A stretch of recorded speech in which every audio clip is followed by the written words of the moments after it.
Fascinerende læseoplevelser var Salman Rushdies Knife om det knivangreb, der næsten tog hans liv. Der er paralleller til en aktuel sag. Rushdie bliver født i 47, året efter bliver Israel født. Det iranske præstestyre udsteder i 89 en fatwa mod Rushdie.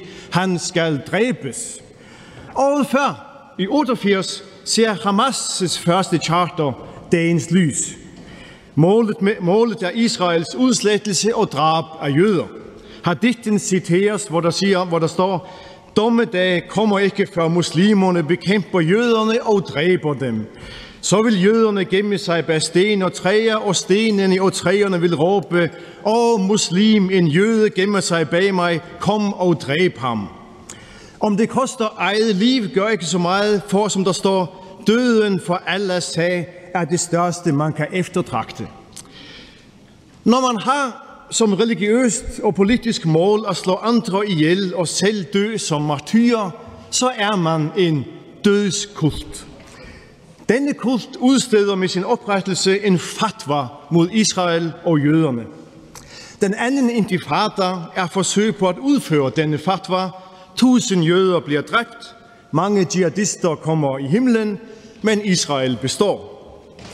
I 22 lykkedes det endelig for en mand virkelig at ramme Rushdie med 15 knivstik. Året efter lykkedes det så for Hamas virkelig at ramme Israel. Deres variant af de 15 knivstik er over 1200 drab, voldtægter, perverse lemlæstelser af lig og gidseltagninger. Attentatet på Rushdie bliver begået på en stor scene foran mange mennesker. Det skal være spektakulært. Dele af Hamas' massakre bliver filmet. Alle skal mærke frygten. Rushdie rammes, før han skal tale i et arrangement af City of Asylum, der tilbyder forfulgte forfattere et trygt sted. Hamas' ofre bliver ramt i deres City of Asylum, Israel, staten, der blev oprettet for at give jøderne et trygt sted.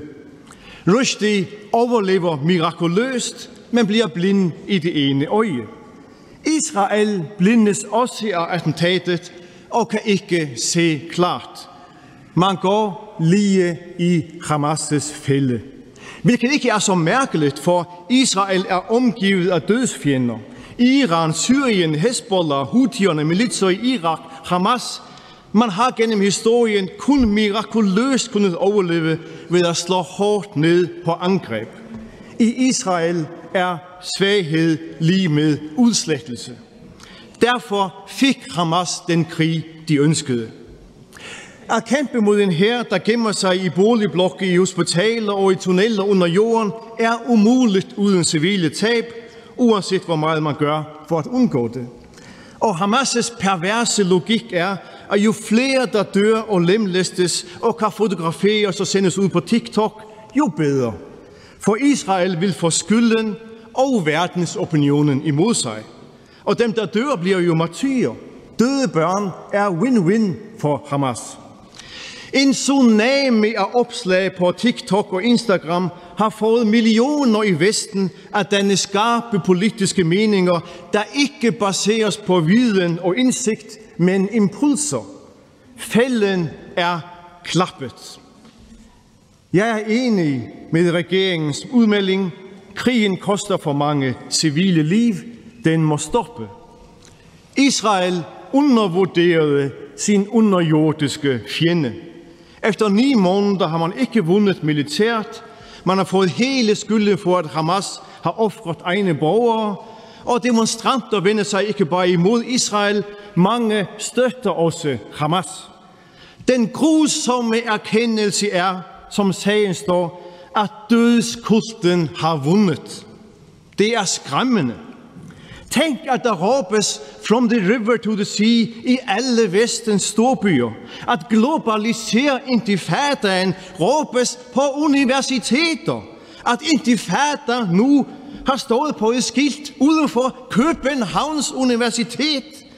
At Palæstina er besat, det skal løses med jihad, gjalder i Københavns gader. Og tænk, hvis man i stedet for intifada og jihad råbte angrib de sorte. Tænk, at endda danske politikere, der taler for våbenhvile, bliver kaldt barnemordere. Tænk, at der i Vestens gader lyder, Yemen, Yemen, make us proud, turn another ship around.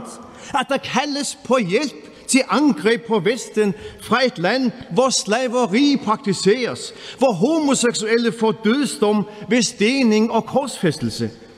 Vreden over lidelser i Mellemøsten opstår ikke af de næsten 400.000 døde i krigen i Yemen, eller de 15 millioner, der lever på sultegrænsen. Det er omvendt. Yemen, Yemen, hjælp os, angrib vores skibe, gør os stolte.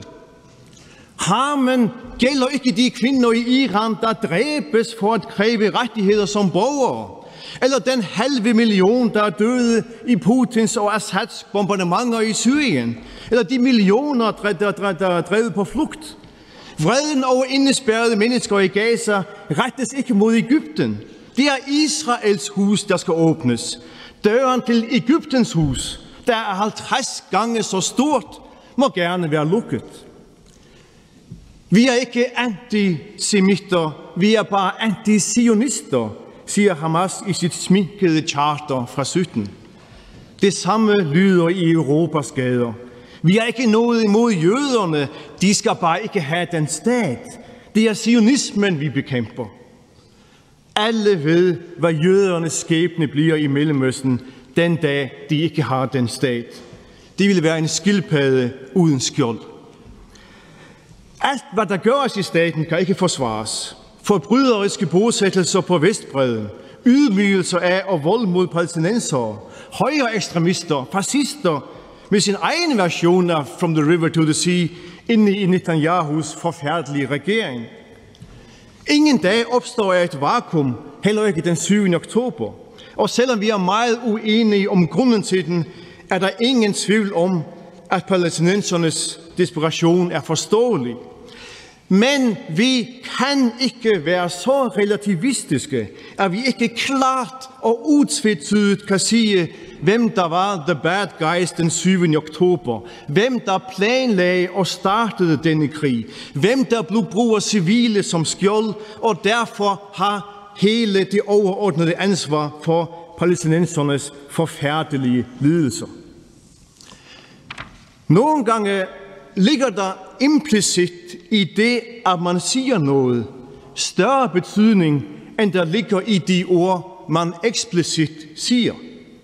Tænk på det absurde faktum, at der i FN-regi har været langt flere fordømmelser af Israel, end af alle andre verdens lande til sammen.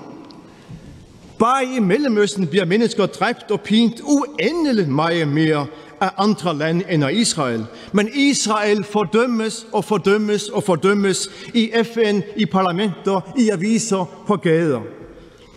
Logikken er som i historien om manden, der havde tabt sine nøgler i en mørk gyde, men ledte efter dem under en lygtepæl langt derfra.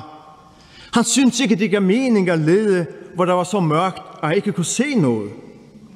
Fordømmelserne af Israel bekræfter det omvendte af det, de erklærer.